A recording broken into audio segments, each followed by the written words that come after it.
Test ক্রিকেটে টাইগাররা বারে বারে ব্যর্থ, সবাইকে নতুন শুরুর বার্তা দিলেন হেড কোচ রাসেল ডমিঙ্গো।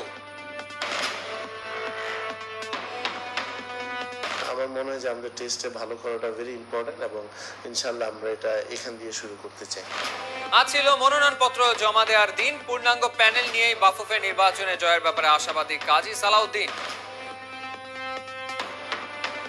কে অপোনেন্ট না, বিকজ উনি যে প্রশ্ন আমাকে করলেন এটার ব্যাকগ্রাউন্ড আমি জানি না, কয়জনের সাবমিট করেছে না করেছে অফিসিয়ালি আমি জানি না।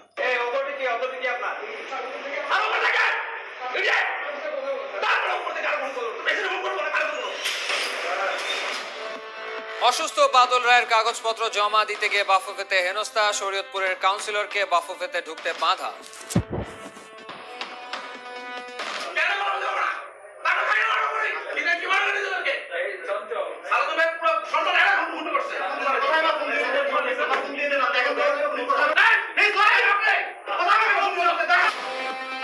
ক্লাব সতীর্থদের সাথে অনুশীলনে ফিরেছেন লিওনেল মেসি, বার্সা ভক্তদের স্বস্তি।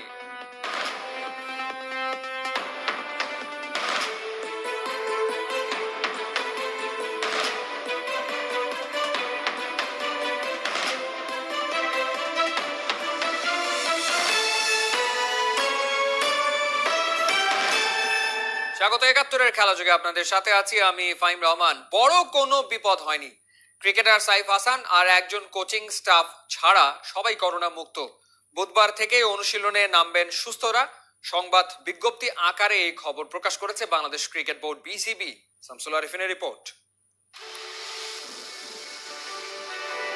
সাইফ হাসানের মুখে বোধহয় আর হাসি নেই। ১৭ জন ক্রিকেটারের করোনা টেস্ট হয়েছে, সেখানে সাইফ পজিটিভ। এই ছবির মতোই সাইফের পাশে থাকতে হবে ক্রিকেট বোর্ডকে। ৭ জন সাপোর্ট স্টাফেরও করোনা পরীক্ষা হয়, সেখানে করোনার জালে আটকা পড়েছেন টাইগারদের ইংলিশ ট্রেনার নিকলি। আসার কথা, দেশের ফুটবলারদের মতো অবস্থা হয়নি টাইগারদের। সাইফ ছাড়া সবাই নিরাপদে। কাল থেকে রুটিন অনুশীলনে নামবে জাতীয় ক্রিকেটাররা।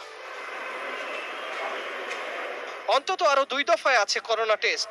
স্কোয়াড ঘোষণার পর বিসিবির ব্যবস্থাপনায় টাইগাররা উঠবে রাজধানীর সোনারগাঁ হোটেলে। ঘরোয়া ক্যাম্প শেষ করে সেপ্টেম্বরের শেষ সপ্তাহে লঙ্কাদ্বীপে যাত্রা।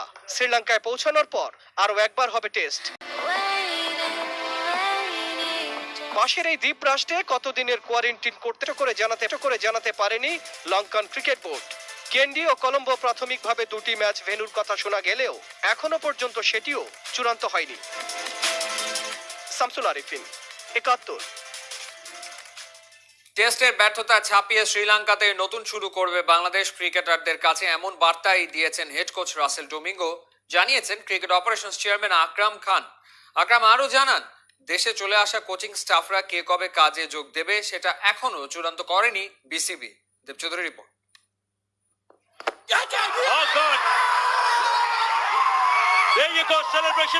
সাম্প্রতিক সময়ে বাংলাদেশ ক্রিকেটের জন্য এই ছবিটাই কি সবচাইতে লজ্জার? অনেক ভক্ত এমনকি বিশ্লেষকরাও সেটাই মনে করেন। আফগানদের সাথে হোম টেস্টে হারের লজ্জা নাকি সবকিছু ছাপিয়ে গেছে। সেই সমালোচনা ধারাবাহিক হয়েছে পরের সিরিজগুলোতে। ভারতের পেসের বিপক্ষে ব্যাটসম্যানরা ছিলেন অসহায়, ন্যূনতম প্রতিদ্বন্দ্বিতাও করতে পারেনি বাংলাদেশ। ব্যর্থতার ১৬ কলা শব্দটা বাস্তব অর্থেই পূর্ণতা পেয়েছে পাকিস্তানে। এতগুলো ধারাবাহিক ব্যর্থতার পর বাংলাদেশ শ্রীলঙ্কার সাথে শ্রীলঙ্কায় কেমন করবে সেই শঙ্কা থাকারই কথা আছেও।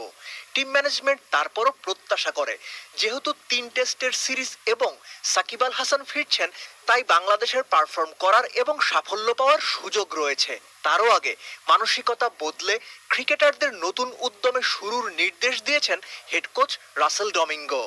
কিভাবে প্র্যাকটিস করা যায় বা কি ধরনের ফ্যাসিলিটিস আমরা নিতে পারবো, এগুলো নিয়ে আলাপ আলোচনা হয়েছে। এখন মনে করেন কোচরা আসছে, এতদিন তো আমরা জুম মিটিং করেছি। এখন মনে করেন যে যেহেতু কোচ আসছে, ওদের সাথে বসে আমরা আলাপ আলোচনা করবো। বাট ডেফিনেটলি আমরা পাকিস্তানের গিয়ে আমরা টেস্টটা কিন্তু ওরকম ভালো খেলতে পারি নাই। ইন্ডিয়া তো সেম। সো আমার মনে হয় যে আমাদের টেস্টে ভালো করাটা ভেরি ইম্পর্টেন্ট এবং ইনশাল্লাহ আমরা এটা এখান দিয়ে শুরু করতে চাই। শুরুতে চিন্তা ভাবনা ছিল চার্টার্ড বিমানে শ্রীলঙ্কা যাবে বাংলাদেশ দল, সাথে এইচপি স্কোয়াড। সেই ভাবনা থেকে এখন অনেকটাই সরে এসেছে বিসিবি। শ্রীলঙ্কা এয়ারলাইন্স কিন্তু আপনার আসা যাওয়া করছে, তো আমরা সেভাবেই প্ল্যান করছি যে আমরা তো আপনার এইচপিও টিম আমাদের সাথে আছে, প্লাস আমাদের সংখ্যাটা অনেক বেশি। সো আমরা চেষ্টা করেছিলাম, দুইটাই চিন্তা করেছি, বাট মোস্ট প্রবলি এখন পর্যন্ত আমরা শ্রীলঙ্কার এয়ারলাইন্সেই মনে হয় যাওয়াটা। দল তৈরি, কোনো চমক নেই, নেই অপরিচিত নতুন মুখ। সব ঠিক থাকলে 9 সেপ্টেম্বর ঘোষণা হবে শ্রীলঙ্কা সফরের প্রাথমিক স্কোয়াড। দেবচৌধুরী, 71। লঙ্কা সফর দিয়ে আবার আন্তর্জাতিক ক্রিকেটে ফিরবে টাইগাররা। অপেক্ষার দিন গুনছে ভক্ত সমর্থকরা, প্রস্তুতি পর্বে মগ্ন ক্রিকেটাররা।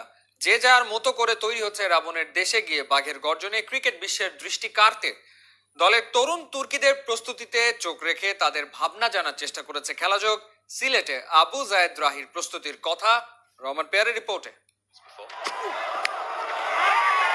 স্পিনারদের পেছনের বেঞ্চে ঠেলে সামনের বেঞ্চে একজন পেসার, বাংলাদেশের ক্রিকেট সংস্কৃতিতে বিরল। আবু জায়েদ রাহির মাঝে বাংলার পেস অ্যাটাককে নেতৃত্ব দেওয়ার সব গুণই আছে। আহামরি গতি নাই, 122 থেকে 125 কিলোমিটার গতিতে বল করেও সফল।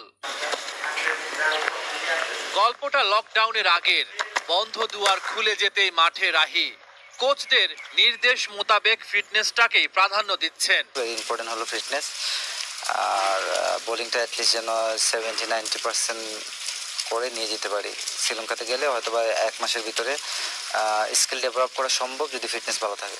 শ্রীলঙ্কার মাটিতে আসন্ন টেস্ট সিরিজে সিলেটের এই পেসারই ম্যানেজমেন্টের ভরসার জায়গায়। বাড়ির কাজ সেরে নিচ্ছেন ঠিকঠাক। আমার কাছে মনে হয় যদি আমরা জিম্বাবুয়ের মতো ক্রিকেট খেলতে পারি, এবং জিম্বাবুয়ের এগেনস্টে যেরকম আমরা ক্রিকেট খেলছি এরকম যদি খেলতে পারি, অবশ্যই আমি আশা করি যে শ্রীলঙ্কা টেস্টটা আমরা ডমিনেট করতে পারবো। সাকিব ভাই যেহেতু টিমের একজন গুরুত্বপূর্ণ প্লেয়ার, তো আমার কাছে মনে হয় সাকিব ভাই যদি আমরা টিমে আসেন তাহলে হয়তো বা টিমের স্ট্রেংথটা আরও বেশি বাড়বে। 130 কিলোমিটার গতিতে বল করার লক্ষ্য আবু জায়েদের, তবে তার কাছে সবচেয়ে গুরুত্বপূর্ণ সঠিক জায়গায় bowling. Another wicket, and that too goes to Abu Jaid. The pick of the ball as it was Rahman shot pair, directly 71। connected straight into the hands of বাফুফের নির্বাচনে মনোনয়নপত্র প্রত্যাহারের আগে সভাপতি পদে নিজের কোনো প্রতিপক্ষ আছে বলে মনে করেন না বর্তমান প্রেসিডেন্ট কাজী সালাউদ্দিন। নিজের গোটা প্যানেল নিয়ে মনোনয়নপত্র জমা দিয়ে আবারও জেতার ব্যাপারে আত্মবিশ্বাসী সালাউদ্দিন। নিজ নিজ পদে নির্বাচনে লড়তে প্রস্তুত সম্মিলিত পরিষদের প্রত্যেকে। উপলব্ধি রিপোর্ট। নির্বাচনী মৌসুম বলেই নয়, বড় কোনো বৈঠকের সময়ও ফুটবল ফেডারেশন ভবনে দেখা যায় বিশ্বের নামি দামি ব্র্যান্ডের লেটেস্ট মডেলের গাড়ি। কোটি টাকা দামের এসব গাড়ির মালিক বাফুফের বর্তমান কর্তারা। আফসোস একটাই, ফেডারেশনের পদে এমন ধনী ব্যক্তিরা থাকতে কেন কষ্টে থাকেন দেশের অনেক ফুটবলার? কেনই বা টাকার অভাবে অনেককে দিনমজুরি খাটতে হয়? কেন প্রায়ই আটকে যায় বাফুফে স্টাফদের বেতন? কেনই বা কর্মচারী ছাঁটাই করে ফুটবল ফেডারেশন কর্তারা? বাফুফে কর্তাদের আর্থিক ইস্যু নিয়ে শীঘ্রই কাটাছেঁড়া করতে নামবে খেলাযোগ। সব দেখতে চোখ রাখুন 71-এ। ফিরে আসি বাফুফে নির্বাচনে। মনোনয়নপত্র কেনার জন্য 3 দিন বরাদ্দ হলেও জমা দেবার জন্য 1 দিন। সবার আগে নমিনেশন পেপার সাবমিট করতে হাজির 2 বারের নির্বাচিত সহসভাপতি তাবিদ আওয়াল। বরাবরের মতো এবারও স্বতন্ত্র পদে নির্বাচন করবেন তাবিদ। আমরা যে ইনফ্রাস্ট্রাকচার তৈরি করেছি, যেটা বললাম কোচ এবং খেলোয়াড়, সামনে আসলে আমি অত্যন্ত চেষ্টা করব যে ডিস্ট্রিক্ট লেভেলে গ্রাসরুটস ফুটবলটাকে বেশি জোর দেওয়া। ফুটবলটা একটা উন্মুক্ত খেলা, সকলে খেলবে, ভালোভাবে খেলবে, মন খুলে খেলবে। খেলাটাকে ছড়িয়ে দিতে পারলে তারপরে আমরা এটাকে অর্গানাইজ ভাবে আনতে পারবো। সভাপতি পদের জন্য বাদল রায় আর শফিকুল ইসলাম মানিকের মনোনয়নপত্র কেনার কারণে প্রাণ পেয়েছে বাফুফে নির্বাচন। দুইজনই জমা দিয়েছেন নমিনেশন পেপার। অর্থাৎ বর্তমান সভাপতি কাজী সালাউদ্দিনের বিপক্ষে এই মুহূর্ত পর্যন্ত 2 জন প্রার্থী দাঁড়িয়ে আছেন। তাহলে কি ধরেই নেওয়া যায় ফাঁকা মাঠে গোল দিতে পারছেন না কাজী সালাউদ্দিন?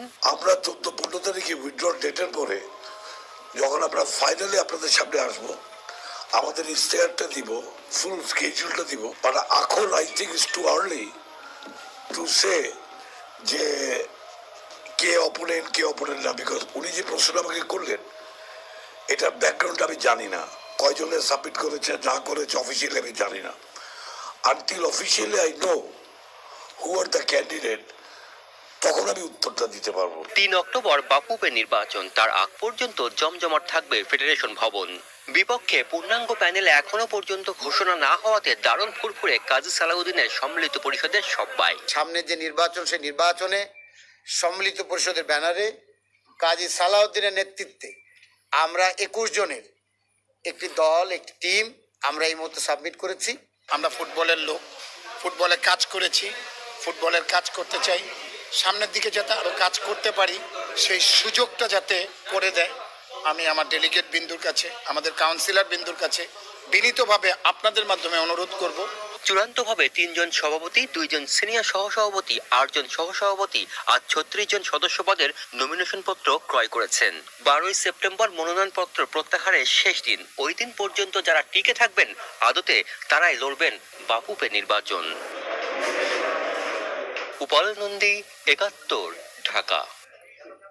সভাপতি পদে কাজী সালাউদ্দিনকে চ্যালেঞ্জ জানানো বাদল রায় ও শফিকুল ইসলাম মানিক মনোনয়নপত্র দাখিল করেছেন। ফেডারেশনে নিজেই মনোনয়নপত্র জমা দেন মানিক, আর অসুস্থ বাদল রায়ের কাগজপত্র জমা দিয়েছেন শরীয়তপুরের কাউন্সিলর মোজাম্মেল হক চঞ্চল। তবে বাফুফে ভবনে হেনস্থার শিকার হতে হয় তাকে। রহমান পেয়ারের রিপোর্ট। বাফুফে নির্বাচনে সভাপতি পদে ত্রিমুখী লড়াই। ঘরের লোক বাদল রায় পর হয়ে কাজী সালাউদ্দিনের বিপক্ষে। অসুস্থ বাদল রায়ের পক্ষে মনোনয়নপত্র জমা দিতে আসেন বাফুফের কাউন্সিলর মোজাম্মেল হক চঞ্চল। ফেডারেশনে ঢোকার সময় বাধা দেয়া হয় এই কর্তাকে।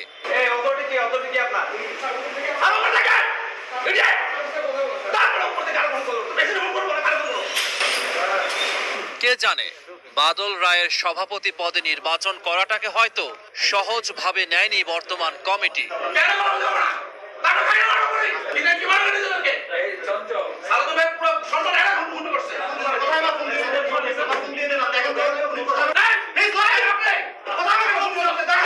শেষমেশ অবশ্য বাদলের মনোনয়নপত্র জমা পড়েছে। বাংলাদেশ ফুটবলের সভাপতি কাজী সালাউদ্দিন মনে করেছেন নিজেই বিভিন্ন সময় ভোজন বাজন করে চাপ সৃষ্টি করে মানুষকে পদ থেকে সরিয়ে দিয়ে উনি এককভাবে ইয়া করে যাবেন, মানে প্রেসিডেন্ট হয়ে যাবেন। রহিম সাহেবের মতো বিভিন্ন সময় যে ঘটনা ঘটিয়েছেন উনি, তারই প্রেক্ষাপটে ওনারা চেষ্টা করেছেন আজকে বাদল রায় যাতে ফর্ম জমাতে না পারেন।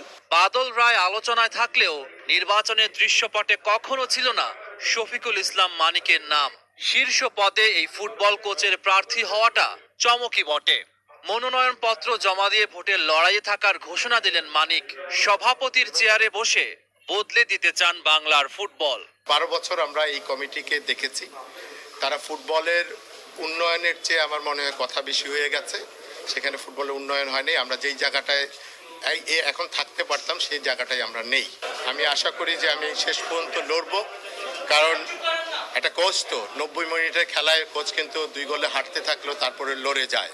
মাননীয় প্রধানমন্ত্রী ফুটবলের লোক, আমি 96-এ ওনার সাথে আমি দীর্ঘক্ষণ কথা বলেছি। আমরা যখন মুক্তিযোদ্ধা চ্যাম্পিয়ন হয়ে তার কাছে গিয়েছিলাম 97-এ, তখন উনি ফুটবলের প্রতি তার ভালোবাসার কোনো ধরনের নেই। আমি মনে করি যে আবার যদি আমার সুযোগ আসে তার থেকে অনেক কিছু আদায় করার সুযোগ রয়েছে, এবং আমি যদি পাশ করে আসতে পারি আমার প্রথম এই জয়টা প্রধানমন্ত্রীকে উপহার দেব। 3 প্রার্থী মনোনয়নপত্র দাখিল করেছেন। নিরুত্তাপ নির্বাচনের উত্তাপ বাড়িয়ে দিয়েছেন মানিক আর বাদল। রহমান পেয়ার, 71।